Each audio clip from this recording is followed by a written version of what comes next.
This is your daily briefing and you're most welcome to it.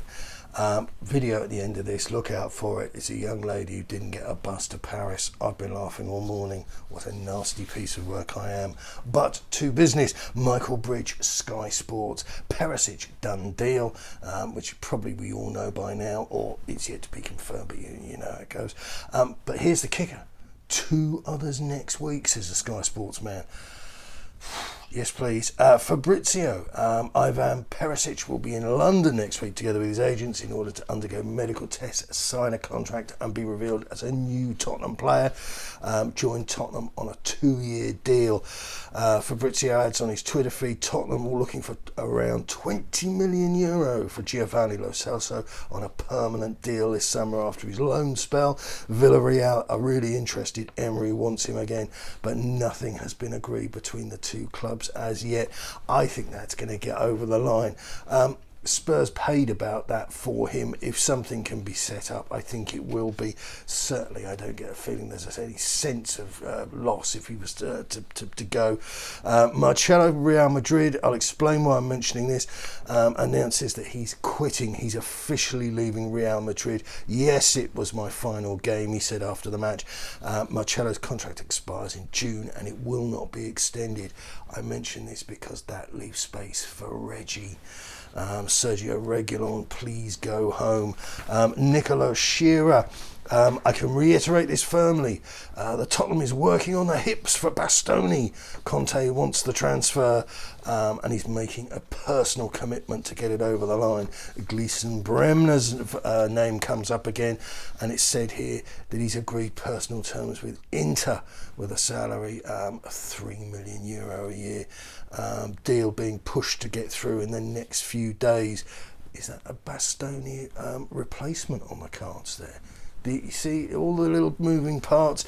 Matteo Moretto on Twitter, not only Perisic will sign the contract next few hours, decision made. Tottenham also have Alessandro Bastoni as a target for the defence.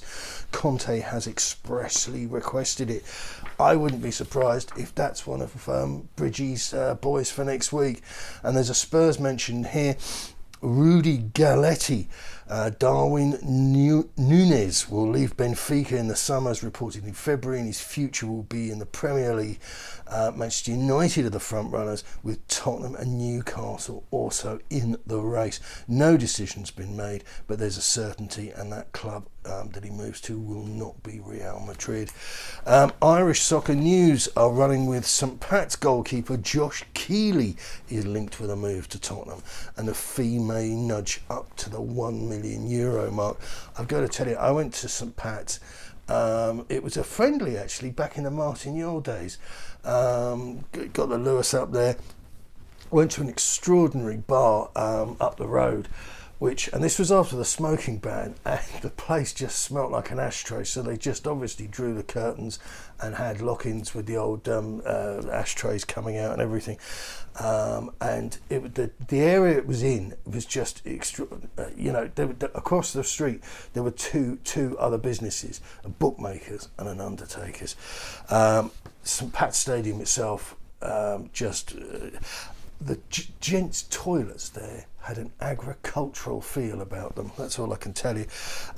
Okay, some international call-up news. Dejan Kulusevski is called up by Sweden for Nations League matches against Slovenia, Norway and Serbia. FA Ireland, Troy Parrott is called up for Nations League matches against Armenia, Ukraine and Scotland. And Maxim Pascozzi is called up by Estonia for Nations League matches against San Marino, Malta and a friendly against Albania. That's it for now. Good luck. Keep it Tottenham. We are all supporters and we come from Liverpool. Ale, ale, ale. Ale, ale, ale. This is the face of someone whose coach didn't turn up to take them to Paris. So anybody who's booking a coach anywhere, never ever use Coach Innovations, because they just fucking leave you stranded at the Rocket like a dickhead.